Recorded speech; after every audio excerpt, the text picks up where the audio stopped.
আসসালামু আলাইকুম প্রিয় দর্শক, জগন্নাথ বিশ্ববিদ্যালয়ের যে ছাত্র সংসদ নির্বাচন, সেই নির্বাচনের ফল আমরা পেয়েছি এবং সেখানে দেখেছি যে ইসলামী ছাত্র শিবিরের সমর্থিত যে প্যানেল, তাদের একটা ভূমিধস বিজয় হয়েছে। তারা 21টি আসনের মধ্যে 16টি পেয়েছে, তার মধ্যে ভিপি, জিএস, এজিএস আছে। এটাকে অবশ্যই আপনি একটা বড় বিজয় বলবেন, কিন্তু এটা কি হঠাৎ বিজয়? এটা কি আচমকা বিজয়? না, তা বলা যাবে না। বলা যাবে না এই কারণে যে এ ধরনের বিজয় এর আগে ডাকসুতে হয়েছে, জাহাঙ্গীরনগরে হয়েছে, রাজশাহী বিশ্ববিদ্যালয়ে হয়েছে। এগুলো কিন্তু হয়েছে, ধারাবাহিকভাবে হয়েছে। এখন অনেকে নানাভাবে ব্যাখ্যা করার চেষ্টা করছে কেন হয়েছে। আমি একটা কথা সামান্য আপনাকে বলি, ধরা যাক, হাইপোথেটিক্যালি ধরেন, যদি এগুলোতে ছাত্র দলের বিজয় হতো, তাহলে কি আপনি জিজ্ঞাসা করতেন যে কেন ছাত্রদল জিতলো? জিজ্ঞাসা করতেন না, কারণ আপনি ভাবতেন ওটাই স্বাভাবিক। কিন্তু যখন ছাত্র শিবির জিতে যায়, তখন আপনি অবাক হন, বিস্মিত হন এবং জিজ্ঞাসা করেন যে কেন জিতলো। আমার মনে আছে, একটা ঘটনা কাকতালীয় হতে পারে। আমি একটা কাজে, আমার একটা একটা পারিবারিক কাজে আমি মাঝখানে রাজশাহীতে গিয়েছিলাম। রাজশাহী বিশ্ববিদ্যালয়ের একজন অধ্যাপকের একটা মেয়ের বিয়েতে আর কি। সে ওখানে যেদিন আমি গেলাম, যাওয়ার পর দিন আমি রাজশাহী বিশ্ববিদ্যালয়ের ক্যাম্পাসে ছিলাম রাতে।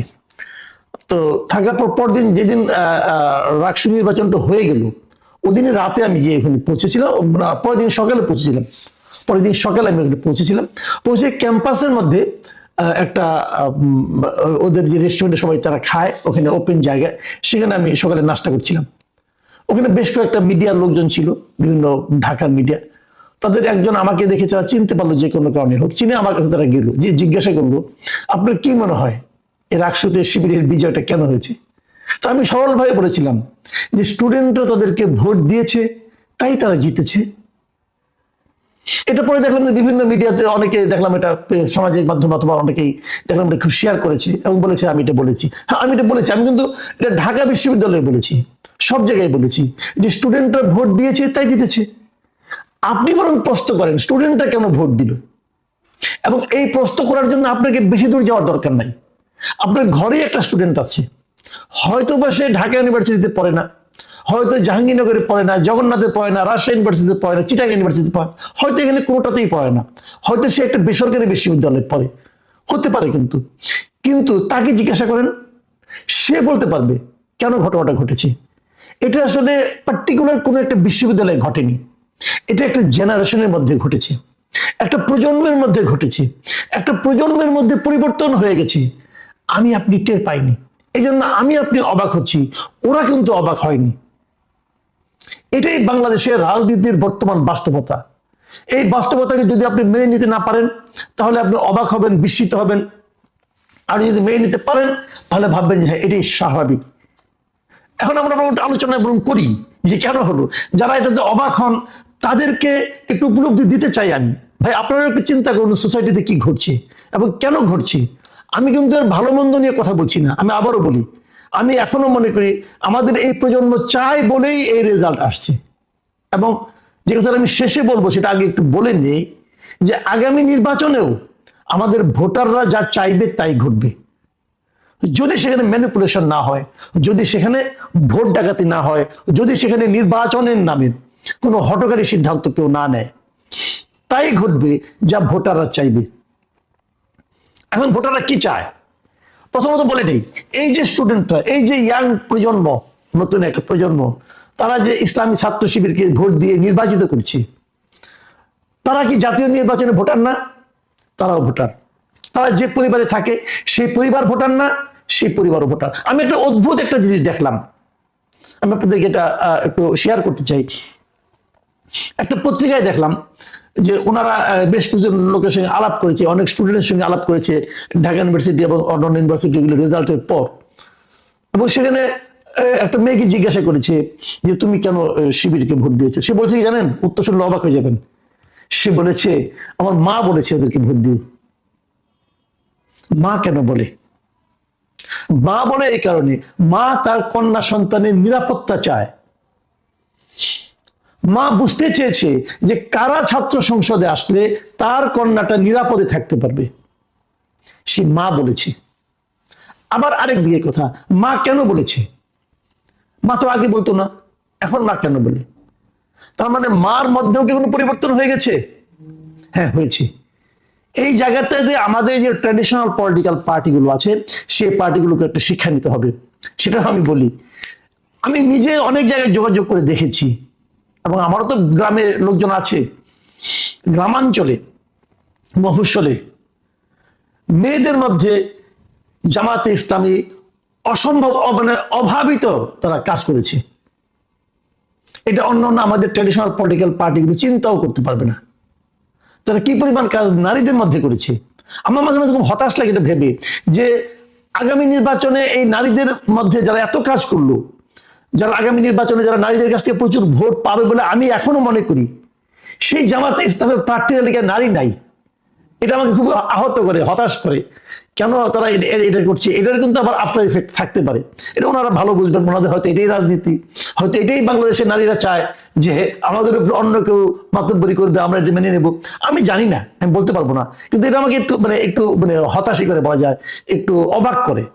কিন্তু বাস্তবতা হলো বাংলাদেশের প্রত্যন্ত অঞ্চলের নারীদের মধ্যে জামাতে ইসলাম অনেক কাজ করেছে, এবং জামাতে ইসলাম তাদেরকে প্রভাবিত করতে অনেক ক্ষেত্রে পেরেছে। তার প্রভাব আমরা এখনই কিন্তু বিভিন্ন জায়গায় পেতে শুরু করেছি। ছাত্র সংসদে পড়ছে, তার বিশ্ববিদ্যালয়ে পড়ুয়া ছেলে মেয়েরা মাদের কথা শুনছে, জাতীয় নির্বাচনে শুনবে না? এটাও কিন্তু মাথায় রাখতে হবে। ব্যর্থতাটা কোথায়? কার ব্যর্থতা? অথবা সফলতাটা কোথায়? কেন সফলতা? এই নিয়ে অনেক ইকুয়েশন হয়েছে, অনেকে নানা কথা বলেছে। যেমন আমার নিজেরও কিছু ইকুয়েশন ছিল, আমার নিজের দুটো ইকুয়েশন ছিল, সে দুটো আপনাদের সঙ্গে আমি শেয়ার করি। প্রথম ইকুয়েশন হলো, এই বিশ্ববিদ্যালয়গুলোতে ছাত্রলীগ যখন ছিল, মানে আওয়ামী লীগের আমলে স্টুডেন্টদের উপর এক ধরনের টর্চার চলতো। টর্চারটা এরকম, তাদের মিছিলে যেতে হবে, তাদের কথা শুনতে হবে, পরীক্ষা তোমার গোল্লায় যাক, মিছিলে আসো, এরকম অনেক কিছু ছিল, গণরুম ছিল। এটা কারা করতো? আমরা হয়তো বলবো ছাত্রলীগ করতো, না, এটাকে ছাত্রলীগ ভাবলে হবে না, এটা আসলে করতো সরকারি দল। যে দলটা সরকারে থাকে তাদের যে ছাত্র সংগঠন, তারা এই কাজগুলি করত। এবং প্রশাসন, যেহেতু এই ছাত্র সংগঠনটা সরকারের আনুকূল্যে আছে, অত প্রশাসনও তাদেরকে সমঝে চলতো, তাদেরকে ভয় পেত। এই যে ছাত্র যারা ভোট দিয়েছে, তারা সেই সরকারি ছাত্র সংগঠনকে ভয় পায়। তো যেহেতু এখন একটা আওয়াজ সব দিকে উঠেছে যে হয়তো বিএনপি আগামীতে ক্ষমতায় আসবে, সে কারণে তারা, এই স্টুডেন্টরা বিএনপির ছাত্র সংগঠনকে ছাত্র সংসদে আনতে চায়নি। এটা একটা কারণ হতে পারে। এই কারণটা আমার বিশ্লেষণ, আমি এভাবে ভাবি, এটা আমি আগেও বলেছি, আবার রিপিট করলাম। যে কারণে তারা বিএনপিকে বাদ দিয়ে আর স্ট্রং যারা আছে তাদের মাঝখান থেকে ছাত্র শিবির সবচেয়ে স্ট্রং, তারা চলে এসেছে। একটা হতে পারে। আরেকটা হতে পারে, এই প্রত্যেকটা ছাত্র সংসদ নির্বাচনে ছাত্রলীগের কিন্তু অনেক ভোট আছে। ছাত্রলীগ আগে অত্যাচার করেছে, টর্চার করেছে, অমানবিক আচরণ করেছে। যারা করেছে তারা তো ছাত্র না, যারা করেছে, যারা করার মাধ্যমে যারা সুবিধা পেয়েছে, সেই সুবিধা ভোগীরা তো ছাত্র। তাদের তো অনেক লেয়ারের কিন্তু স্টুডেন্ট আছে। তো তারা কাকে ভোট দিয়েছে, তারা কাকে এবং কেন দিয়েছে সেটাও বলি। দেখুন, এই ছাত্রলীগ, আওয়ামী লীগ, এটা এমন একটা দল, এদের টাইপটা এমন, এটা হলো একটা বংশানুক্রমিক দল। মানে যারা আজকে ছাত্রলীগ করে, তাদের বাবারা খবর নিয়ে দেখেন, তাদের যারা বাবা, চাচা, মামা আছে, এরা সবাই আওয়ামী লীগ করতো। তাদের যারা ভাই টাই আছে, কাজিন আছে, হয়তো এরা যুবলীগ করে। এরকম ধারাবাহিকতা কিন্তু একটা আছে। তো গত 24 আগস্টের পর সারা দেশে ওই আওয়ামী লীগের সুবিধাভোগীদের উপর নানা ধরনের অত্যাচার হয়েছে, নির্যাতন হয়েছে, তাদের বিরুদ্ধে গণমামলা হয়েছে। এক একটা মামলা 150-200 লোককে আসামি করা হয়েছে। এবং এই প্রত্যেকটা মামলার বাদীকে যদি খবর নেন, তাহলে দেখবেন যে এর 95% মামলার বাদী হলো বিএনপির কোনো না কোনো লোক, হয় বিএনপি, নাহলে ছাত্র দল, নাহলে স্বেচ্ছাসেবক দল, নাহলে যুব দল, এরা কেউ না কেউ বাদী হয়েছে।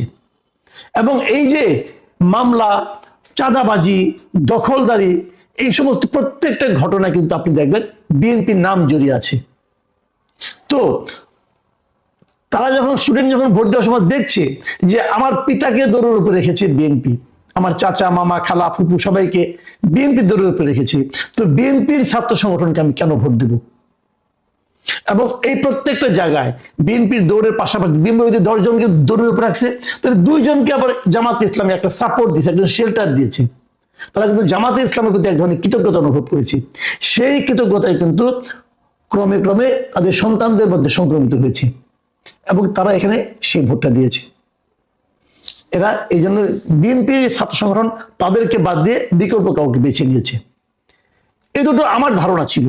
এর সঙ্গে তৃতীয় একটা ধারণা গত দুদিন ধরে আমার মধ্যে যুক্ত হয়েছে। এটা আমাকে আমাদের এক সাংবাদিক বন্ধু আমাকে ব্যাখ্যাটা দিলেন এবং এই ব্যাখ্যাটা আমার কাছে খুব গ্রহণযোগ্য মনে হয়েছে। ওনার ব্যাখ্যাটা হলো বিশ্ববিদ্যালয়ে ভর্তি হতে হলে কিন্তু আপনাকে কোনো না কোনো একটা কোচিং করতে হয়। আমাদের সমস্ত স্টুডেন্ট যারা যত লোক বিভিন্ন বিশ্ববিদ্যালয়ে ভর্তি হয়েছে তারা কোনো না কোনো একটা কোচিং, ইন্টারমিডিয়েট পাস করার পর কোনো না কোনো একটা কোচিং সেন্টারে ভর্তি হয়েছে এবং এই কোচিং সেন্টারে যারা টিচার এবং কোচিং সেন্টারে যারা চালায় মালিক, এদের মধ্যে 80% মালিক হলো জামাত শিবির। এরা সবাই এই দুইটা পলিটিক্যাল পার্টির সঙ্গে সংশ্লিষ্ট। যখন গত 17 বছর আওয়ামী লীগ যখন জামাতকে নানাভাবে সব ধরনের সামাজিক, সব ধরনের পলিটিক্যাল রাজনৈতিক কর্মকাণ্ড থেকে বিচ্ছিন্ন করে রেখেছিল, তখন তারা এইদিকে মনোনিবেশ করেছিল এবং এখানে পড়াতে যে একদিকে তারা ভর্তির জন্য প্রস্তুত করেছে, আরেকদিকে তারা ধর্মীয় শিক্ষা এবং ইসলামী ছাত্র শিবিরের যে শিক্ষা, সে আদর্শগুলো ধীরে ধীরে এদের মধ্যে ঢুকিয়ে দিয়েছিল। এবং অনেক ক্ষেত্রে এমনও হয়েছে যারা নাকি মেধাবী কিন্তু দরিদ্র, তাদের কাছে তারা টাকা পয়সা পর্যন্ত নেয়নি, তাদের ফিস দিতে হয়নি, বিনা পয়সায় পড়িয়েছে। সেই কৃতজ্ঞতা বোধ এবং সেই শিক্ষা দুটো একত্র হয়ে কিন্তু একটা বিরাট জেনারেশনের একটা বড় অংশ কিন্তু ছাত্র শিবিরের প্রতি এক ধরনের সহানুভূতি তারা কিন্তু প্রদর্শন করছে। সেটারই একটা ফল আমরা বিশ্ববিদ্যালয়ের নির্বাচনগুলোতে দেখছি। দেখুন, এগুলো আমি যেগুলো বললাম না, এগুলো হলো আপনার এক ধরনের কারণ খুঁজে বের করা, কেন ঘটলো, কি ঘটলো না ঘটলো, এটা। কিন্তু এর বাইরেও কিছু কথা আছে। আমরা দেখেছি যে জামাতে ইসলামের সঙ্গে, জামাতে ইসলাম এবং ছাত্র শিবিরের যে পলিটিক্স, তার সঙ্গে আমাদের ট্র্যাডিশনাল যে সমস্ত রাজনৈতিক দলগুলো আছে, আওয়ামী লীগ, ছাত্রলীগ, বিএনপি, ছাত্র দল, এদের একটা বেসিক পার্থক্য আছে। সে পার্থক্যটা হলো জামাতকে আপনি যত যাই বলে, পছন্দ হোক বা না হোক, এটাই বাস্তবতা। জামাত শিবির তারা ওয়েলফেয়ার পলিটিক্স করে। তারা মানুষকে বোঝাতে চায় যে আমি তোমার আপনজন। সেটা মনের থেকে বোঝায় নাকি অভিনয় করে, সেটা কিন্তু অন্য হিসাব। তারা এটাই বোঝাতে চায় যে আমি তোমার আপনজন, তুমি আমার কাছে আসলে উপকৃত হবা। এটা কিন্তু আপনি বিএনপি কোনো নেতৃত্বের কাছে পাবেন না। দু একজন পেতে পারে, সেটা বিচ্ছিন্ন ঘটনা। কিন্তু বিএনপি যারা গড় নেতা, ওদের কাছে আপনি যান, তারা যে আপনার সালামের জবাবটা নেবে দয়া করে, এতেই আপনাকে খুশি থাকতে হবে।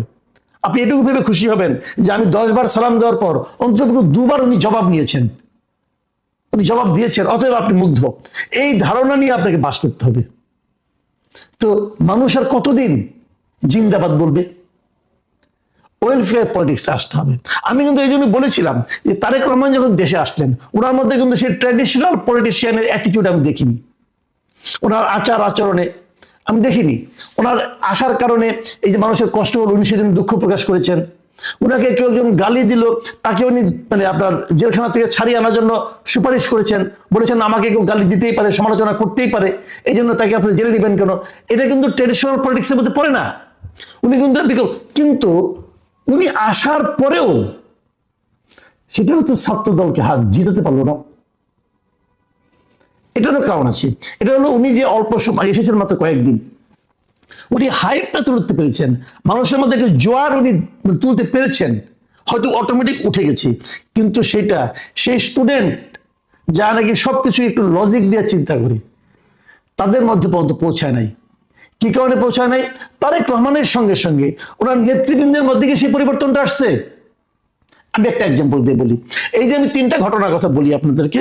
একটা হলো ওনার আসার কারণে যে যানজট হয়েছে, মানুষের ভোগান্তি হয়েছে, এই জন্য বিএনপি দুঃখ প্রকাশ করেছে। এই জন্য বিএনপি কিন্তু অফিসিয়ালি প্রেস রিলিজে দুঃখ প্রকাশ করেছে।